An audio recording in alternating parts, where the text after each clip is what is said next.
Hello guys, welcome back to our channel. Still on the clash that took place in Rivers State during the NSAS-NSWAG protest that led to so many deaths. Lives have been lost in Rivers State, in Obibo in particular, where about two police stations were burnt, one vandalized, policemen killed, citizens killed, while the Arewa, that's the Northerners in Rivers State and all over Nigeria have started speaking up concerning what went down. A lot of persons are saying that the Igbos that were killed in the river, some persons allegedly so said so though, but we'll find out exactly what went wrong or what went down then. Said that the Igbo Muslims were killed, a whole lot of them were killed in that saga, but we'll find out what really went wrong. But before we go into the news proper for the analysis, we'd like you to subscribe to our channel by clicking on the red subscribe button. Beside it, you'll see a bell notification icon. Please go ahead, click on it to get notified as soon as we update our channel on YouTube. Well, the Arewa Consultative Forum, ACF, has raised the alarm over alleged killing of Northerners in some southern part of the country. The forum also called on the federal government to, as a matter of urgency, ask the various state governments to set up commissions of inquiry into the alleged recent killings of Northerners. ACF, which is Arewa Consultative Forum, National Publicity Secretary Emmanuel Yahweh, in a statement in Kaduna, said it received a report from its state chairman in Rivers State, Alhaji Ibrahim Toka Tudonwanda, that Northerners living in Rivers and Abia State were being held hostage by members of the indigenous people of Biafra, Ipob. The statement called on the President Muhammadu Buhari to act immediately to save the lives of the affected Northerners. It alleged that about 30 Northerners have been killed. Wow, that's really high. While 50 buses, trailers and trucks belonging to Northerners in the said state have been destroyed by Ipob. The statement quoted that ACF, that's Arewa Consultative Forum, state chairman, that's Alhaji Tudonwanda, has commended the governor, Wike, for banning the activities of Ipob in the state. The statement observed that those who survived the onslaught were living in perpetual fear of threats to their lives. It explained that the security agencies in the state have done their best to save the lives of the Northerners. ACF warned Northerners planning to travel to the south to please shelve such plans, while appealing to the President Muhammadu Buhari to take proactive measures to save the lives of all Nigerians wherever they reside or find themselves in.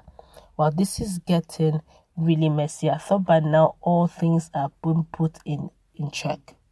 I would have expected by now, based on what the police officer, the media person of the security personnel in Rivers State said, look, that they had to take inventory of what happened and properties, inventory of some state properties that were lost. And in made inventory, said 2 of the 3 police stations were razed down, 1 was vandalized, which means and lives were lost. Police officers' lives were lost. Citizens' lives were lost.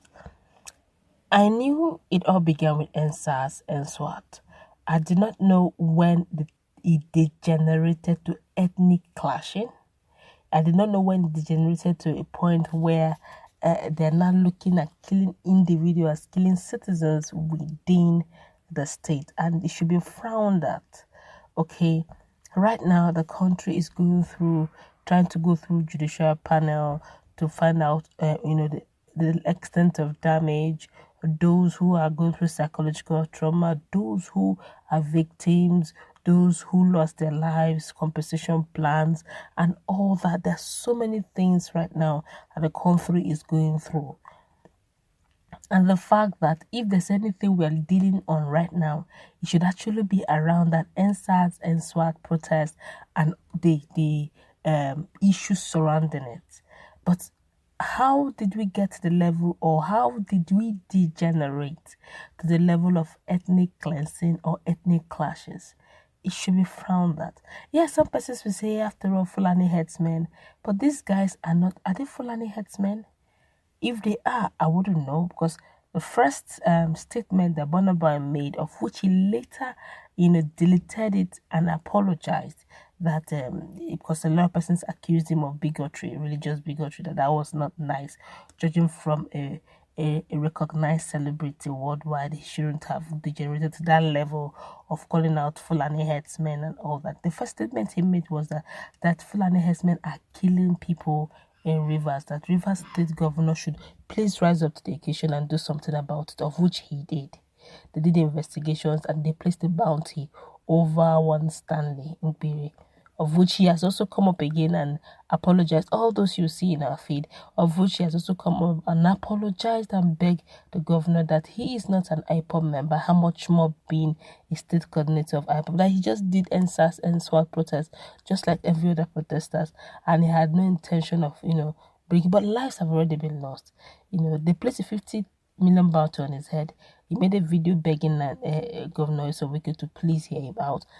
And the fact that the supreme leader of IPOB has also placed $100 million bounty on the sitting governor's head, and even went ahead and encouraged the members that if they find any Governor Wike coming out of Nigeria, they should spray him Cameroon pepper. We are worsening the situation. Okay, that the young man has even come out to apologize and beg. Because 50 million naira bounty is not a small money. Everybody will look for him. Because that money, everybody knows that Governor Wike is Toknadu. He doesn't just make empty threats. If he says it, he will do it.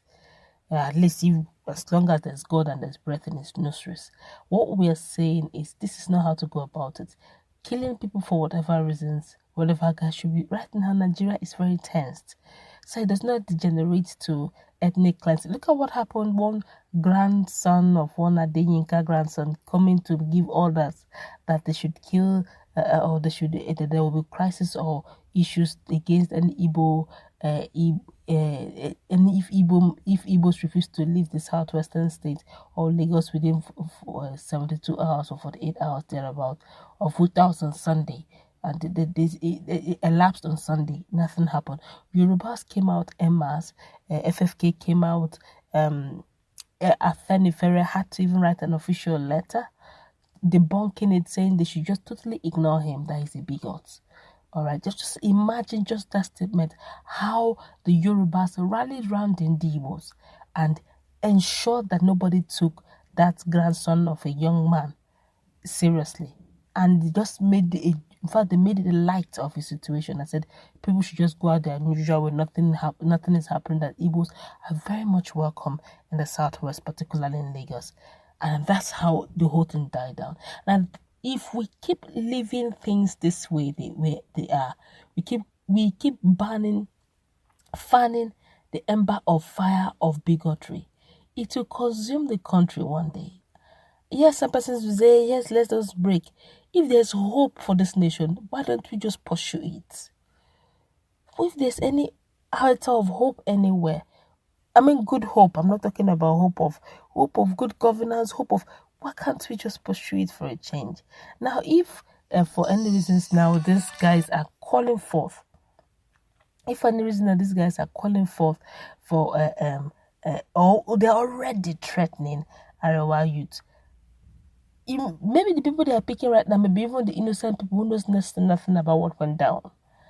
And now imagine if this happened in the southern part of Nigeria, or the stuff happens in Rivers, happens in Abia, and they decide to retaliate in the north. Don't you think we're already having a situation in our hands? I feel we should let peace reign. That's my personal opinion. You may not agree with me. It's okay. It's also understood. We all have freedom of expression. We can meet in our comment section, express your view, please, within the context. do not use hate words. I feel we should give peace a chance. I feel peace should reign in this country. Enough of the bloodletting for me. And I know I'm speaking a lot of the mind of a lot of Nigerians out there. Let's meet in that conversation. Let's interact. What's your take on what is going on?